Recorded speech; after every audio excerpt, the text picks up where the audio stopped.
3. Hello. That's not right. It's 4. right? Where are we?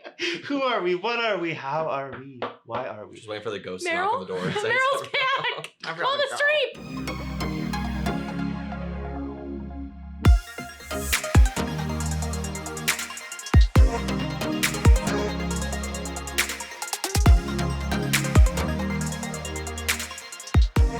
All right, welcome to Real Talk with Triplemint, where we talk about all things New York City. It can be real estate, culture, lifestyle, and we're really excited to talk today about how to optimize your apartment to sell. Ooh. But first, if you were in the circus, what job would you have?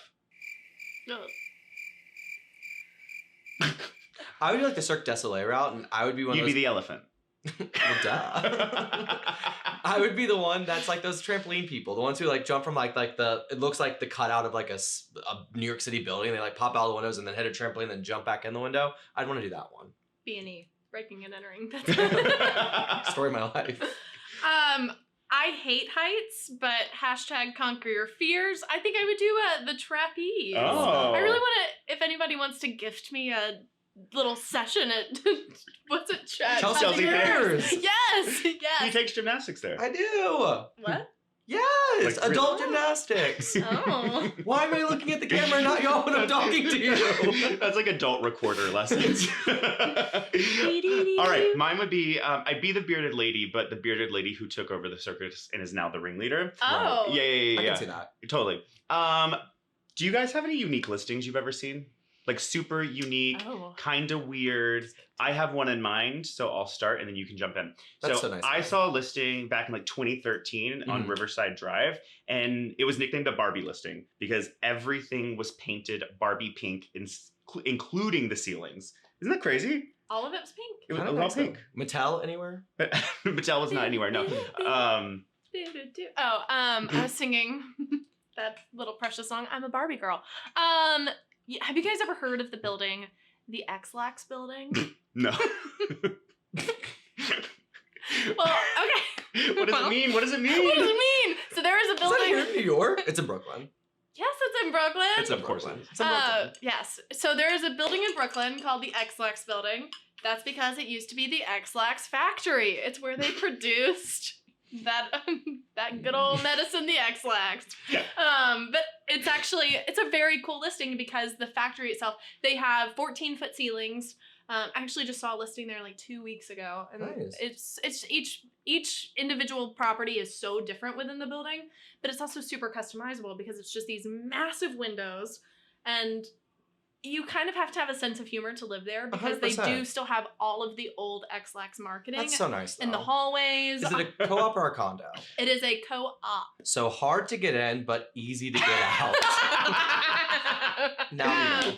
Oh, how long was that Woo! swimming around? Oh, since she said X-Lax. I was like, so please, funny. please be a co-op and not a condo. So that's a really good segue into, oh, you do have one.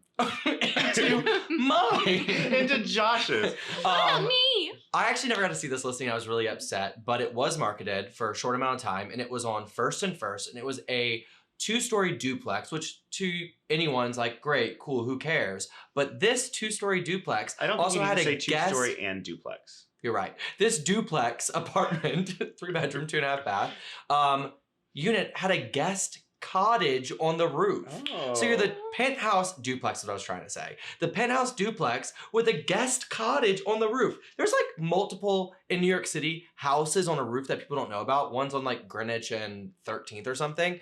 But this one is like, imagine like in the movie Up, the grandfather's house, the balloons took off the house.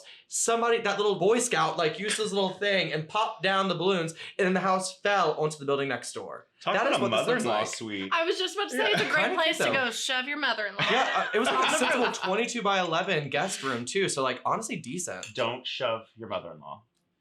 Oh, don't shove her. Just All right. So send her to timeout. this is actually a really good segue now into Into the next next topic, topic. which is how to maximize, optimize your listing for a sale. We are listing for a sale. And I want to start because something special about what Triplemint does is the pre-market strategy, which means we create demand for listings before they're listed as kind of like a focus group. So we can determine what the demand is going to be and what the strategy needs to be to go to market, because we all know what.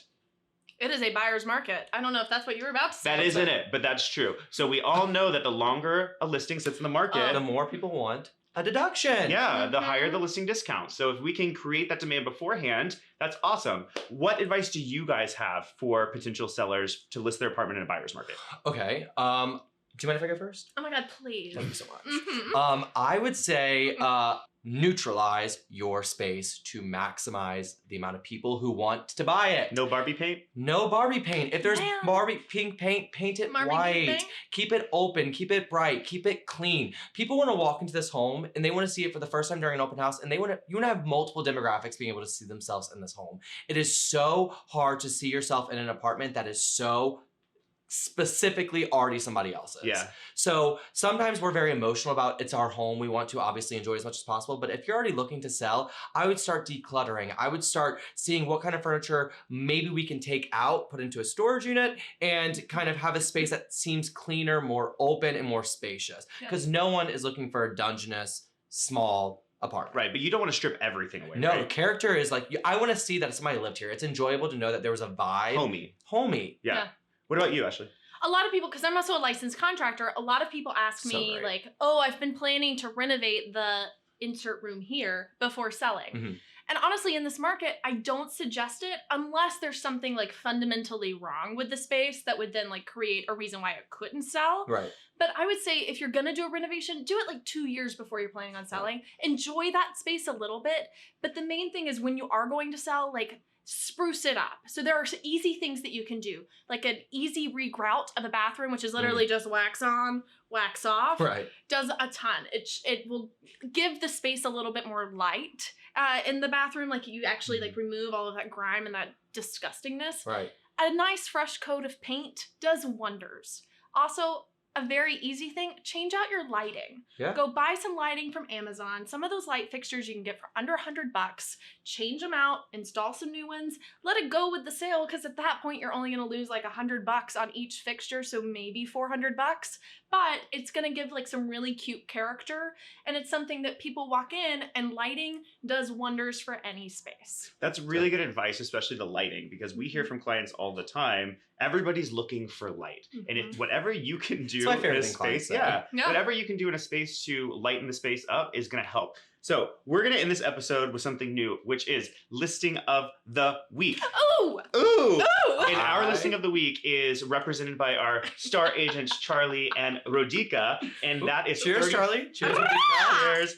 35 East 68th Street. 35 East 68th Street, number 2A. And what's cool about this is it's a multifamily, so there's 8 units in this building, 25 feet wide, but they did such a good job in customizing this space in a really tasteful way to where anybody can imagine living there. You walk into the space and you feel like you're in like this old 1900s like library, and it has this study feel to it, which I really, really like. The listing is 2 bed, 2 bath. It can be converted to a 3 for $4 million, and we think you should go see it. Wait, everyone say your favorite thing about the listing, because we've all seen it. So what is your favorite thing about the listing that you've seen? Wood paneling. Wood paneling is there's a lot of wood paneling, so good. But like tasteful. Yeah.